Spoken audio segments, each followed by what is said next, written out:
Gagal bayar di pinjaman online UATAS senilai 15 juta rupiah, 3 bulan DC lapangan langsung datang ke rumah. Oke, mari kita bahas karena ini sangat penting. Jadi kalau ngomongin pengalaman gagal bayar, saya juga pernah ada di fase yang bikin kepala panas tiap hari. Waktu itu saya punya tunggakan di aplikasi UATAS hampir 15 juta rupiah. Dan telatnya bukan cuma seminggu atau 2 minggu, tapi lebih dari 3 bulan. Awalnya saya sempat mikir kalau ini sangat mengerikan gitu. Bayangan paling horor udah nongol di kepala, yaitu debt collector lapangan datang ngetok pagar sambil manggil-manggil nama saya kayak adegan sinetron. Tapi ternyata realitanya jauh lebih kalem dari skenario yang saya pikirkan. Hari-hari pertama jatuh tempo itu memang masa paling mencekam. HP saya tiap beberapa menit langsung bunyi kayak SMS, telepon, WhatsApp, semuanya masuk tanpa henti. Tapi makin lama saya mulai sadar kalau pola mereka itu sebenarnya gitu-gitu saja. Mereka mainnya itu lebih ke mental. Bikin nasabah panik, bikin nasabah takut, biar nasabah itu buru-buru cari duit entah dari mana.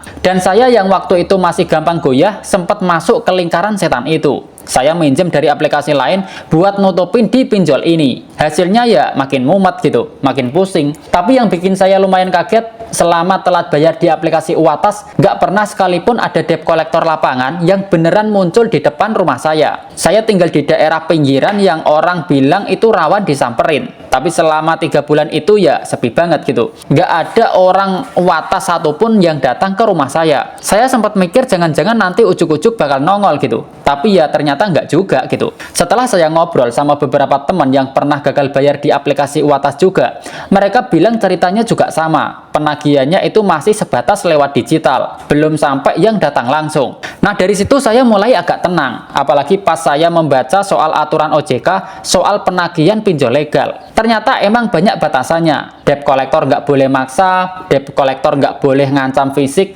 apalagi yang sampai main kasar. Jadi kalau ada ancaman-ancaman aneh, sebenarnya itu cuma cara mereka buat bikin kita ciut. Dan jujur aja waktu saya mulai membalas dengan sopan tapi tegas, nada mereka itu berubah lebih kalem gitu. Cuma butuh keberanian aja buat membalas tanpa emosi. Nah buat kamu yang sekarang lagi ada di posisi yang serupa, saya cuma mau bilang, jaga kepala tetap dingin. Jangan kejebak buat minjem lagi cuma karena panik. Tarik nafas dulu, tenangkan pikiran, karena saya dulu akhirnya mulai pelan-pelan mencari cara buat bangkit. Bahkan saya cari-cari barang di rumah yang bisa dijual, saya jual gitu. Saya bahkan sampai mengambil kerjaan sampingan, dan yang paling penting adalah saya berhenti menambah utang baru. Ya memang butuh waktu, tapi pelan-pelan mulai kerasa lebih ringan. Dan satu hal yang saya pegang banget waktu itu adalah doa. Apapun keyakinan kamu, percaya saja bahwa badai itu pasti berlalu. Ancaman WhatsApp nggak akan mengubah hidup kamu selamanya.